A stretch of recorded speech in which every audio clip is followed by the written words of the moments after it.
외로운데 사람은 싫다면 이 삶을 선택하라.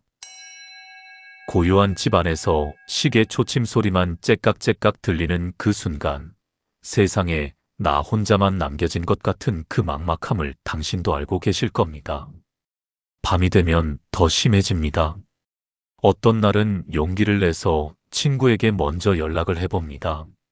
집으로 돌아오는 길, 역시 안 만날 걸 하는 후회가 밀려오고, 다음에는 정말 안 나가야지 다짐하지만 며칠 지나면 또 외로워서 견딜 수가 없습니다. 카톡 프로필 사진을 들여다보며 이 사람들은 다들 행복해 보이는데 나만 이런가 하는 생각에 휴대폰을 던져버리고 싶어집니다. 거울을 보면 언제부터인가 표정이 굳어 있고 웃는 얼굴을 한 게 언제였는지 기억도 나지 않습니다. 나한테 뭔가 문제가 있는 건가? 나는 왜 이렇게 외롭고 사람은 또 싫은 건가? 하는 생각들이 머릿속을 떠나지 않습니다.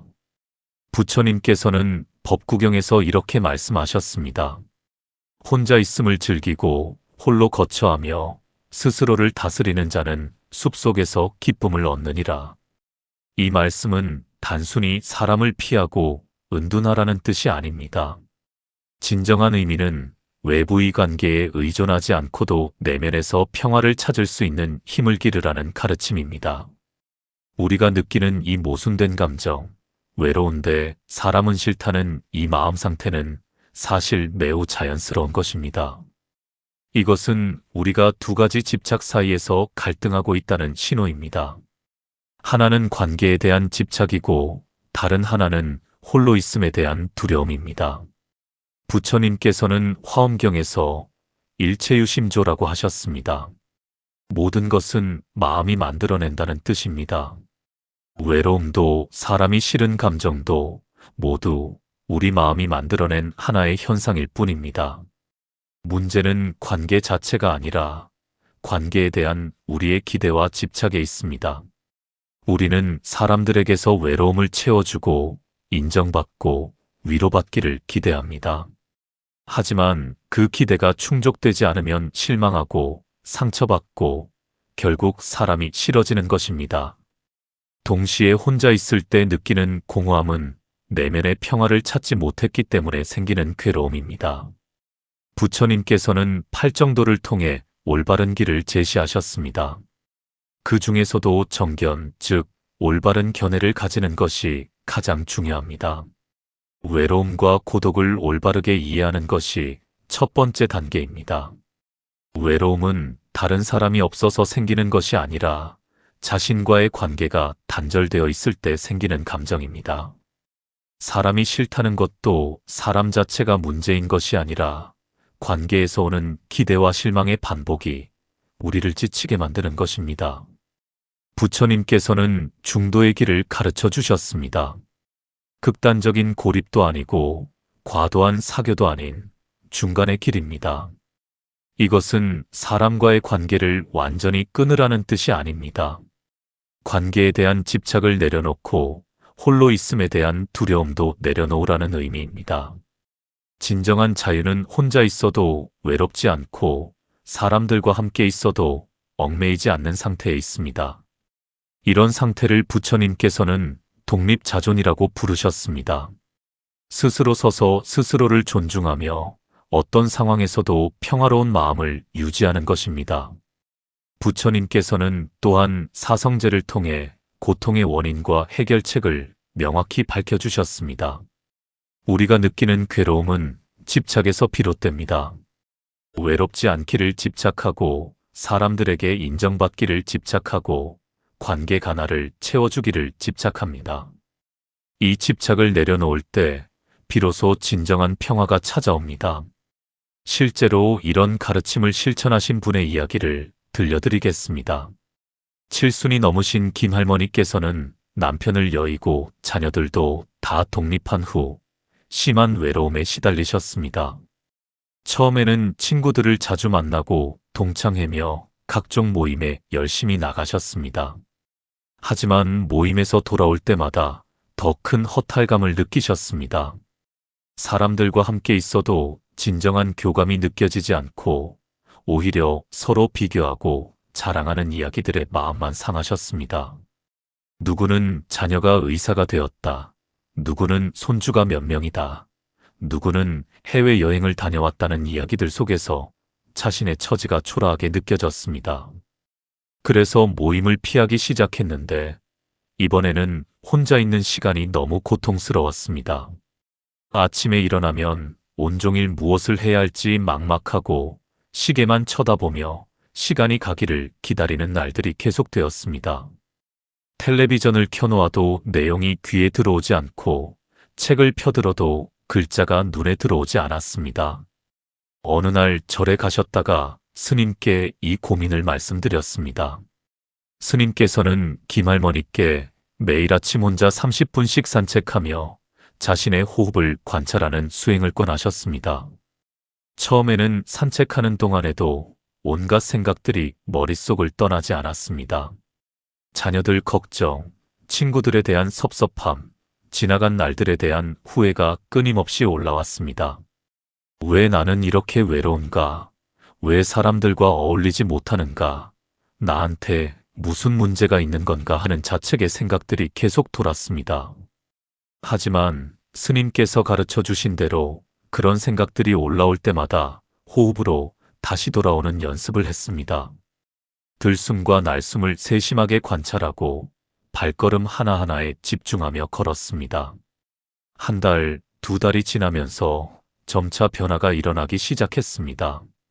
산책하는 시간이 점점 평화로워지고 혼자 있는 것이 더 이상 고통스럽지 않게 되었습니다. 새소리가 들리고 바람이 느껴지고 계절의 변화가 보이기 시작했습니다. 그동안 외로움과 불안에 사로잡혀 있어서 주변의 아름다움을 전혀 보지 못했다는 것을 깨달았습니다. 6개월이 지나자 놀라운 변화가 일어났습니다. 혼자 있어도 더 이상 외롭지 않았고 사람들을 만나도 예전처럼 기대하거나 실망하지 않게 되셨습니다. 만나고 싶을 때는 가벼운 마음으로 만나고 혼자 있고 싶을 때는 편안하게 혼자 계실 수 있게 되셨습니다. 이것이 바로 부처님께서 말씀하신 중도의 삶입니다. 이제 구체적으로 우리가 실천할 수 있는 방법들을 단계별로 살펴보겠습니다.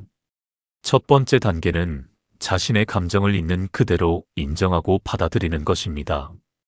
외롭다는 감정도 사람이 싫다는 감정도 모두 자연스러운 것이라고 인정하십니다. 이것이 잘못되었다거나 고쳐야 할 문제라고 생각하지 마시고 그저 지금 내 마음이 그렇구나 하고 받아들이십니다.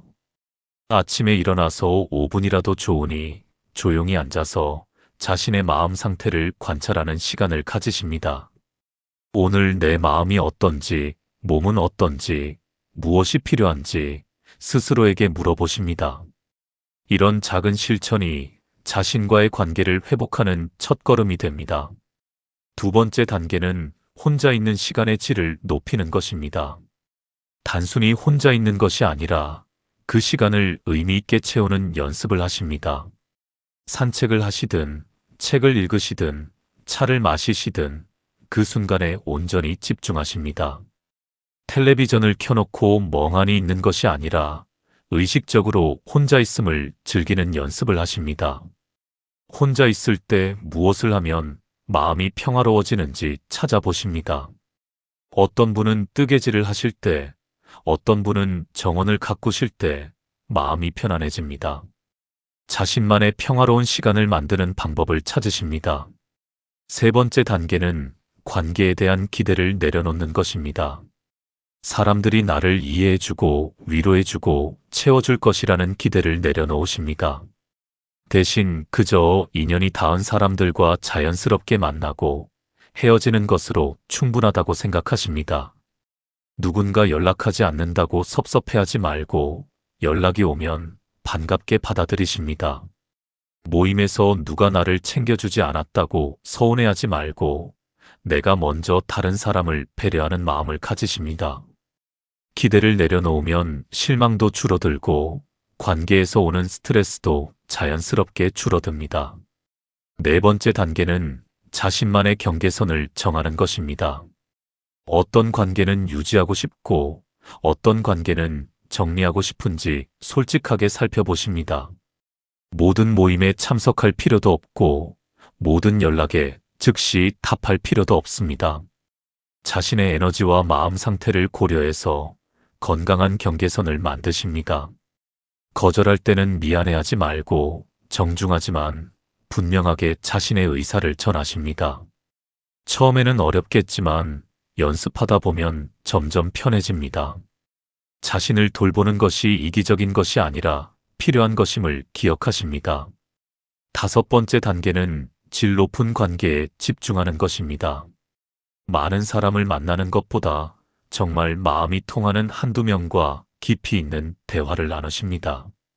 형식적인 모임보다는 진심으로 서로의 이야기를 들어줄 수 있는 만남을 소중히 여기십니다. 관계의 양보다 질이 훨씬 중요하다는 것을 기억하십니다. 한 명의 진실한 친구가 10명의 형식적인 지인보다 귀합니다.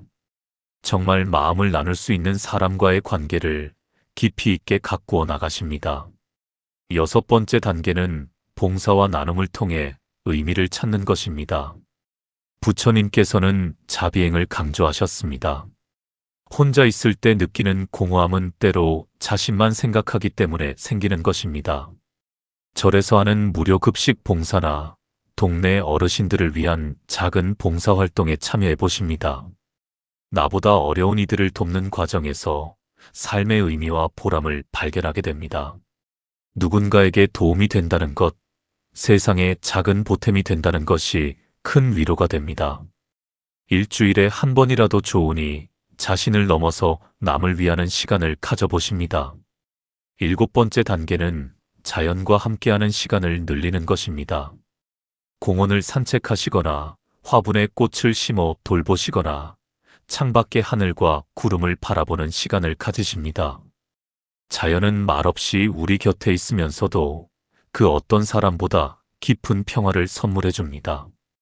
봄에는 꽃이 피고 여름에는 녹음이 우거지고 가을에는 단풍이 들고 겨울에는 눈이 내리는 자연의 순환을 보면서 인생의 무상함과 아름다움을 동시에 느낄 수 있습니다. 매일 같은 시간에 같은 장소를 산책하면서 계절의 변화를 관찰하는 것도 좋은 수행이 됩니다. 8번째 단계는 감사의 마음을 갖는 것입니다. 혼자 조용히 차를 마신 시간, 따뜻한 햇살, 친구의 안부 전화, 아무리 작은 것이라도 좋습니다. 감사하는 마음이 커질수록 외로움은 작아지고 있는 그대로의 삶이 충만해집니다. 처음에는 감사할 것을 찾기 어려울 수도 있지만 매일 하다 보면 점점 감사한 것들이 눈에 들어오기 시작합니다. 아침에 무사히 눈을 떴다는 것, 맛있는 밥을 먹을 수 있다는 것, 이런 작은 것들이 모두 감사한 일임을 깨닫게 됩니다. 9번째 단계는 규칙적인 수행을 생활화하는 것입니다. 규칙적인 수행은 마음의 중심을 잡아주고 흔들리지 않는 내면의 힘을 길러줍니다. 혼자서도 충분히 할 수 있는 수행을 통해 외부에 의존하지 않는 평화를 경험하게 됩니다. 하루를 시작하기 전에 마음을 가다듬고 부처님의 가르침을 되새기는 시간을 가지면 하루가 평화롭게 시작됩니다. 외롭다는 것은 나쁜 것이 아닙니다. 사람이 싫다는 것도 문제가 아닙니다. 이 모든 감정은 우리에게 무언가를 가르쳐 주기 위해 찾아온 스승입니다. 외로움은 우리에게 자신과의 관계를 돌아보라고 말하는 신호입니다. 사람이 싫다는 감정은 관계에 대한 집착을 내려놓으라는 가르침입니다. 진정한 문제는 이런 감정들과 싸우는 것입니다. 부처님께서는 우리에게 싸우지 말고 이해하라고 가르쳐 주셨습니다. 외로움을 이해하고 사람이 싫은 마음을 이해하고 그 안에서 중도의 길을 찾으라고 하셨습니다. 혼자 있어도 고요히 평화로울 수 있고 사람들과 함께 있어도 자유로울 수 있는 그런 삶을 살아가십니다.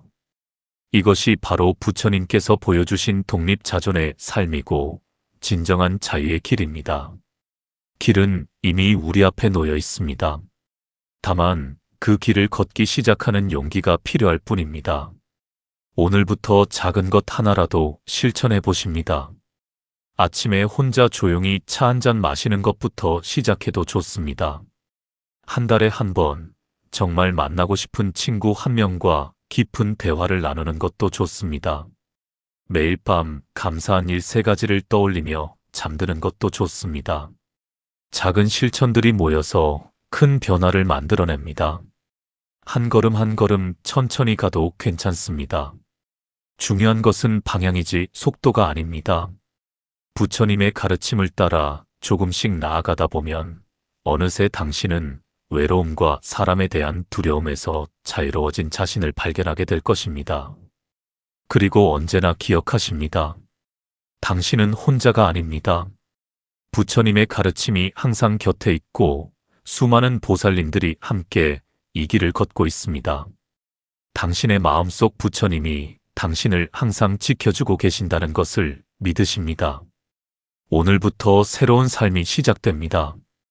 외롭지만 평화로운, 혼자이지만 충만한 그런 아름다운 삶이 당신을 기다리고 있습니다. 부처님의 자비와 지혜가 당신과 함께 하시길 간절히 기원합니다.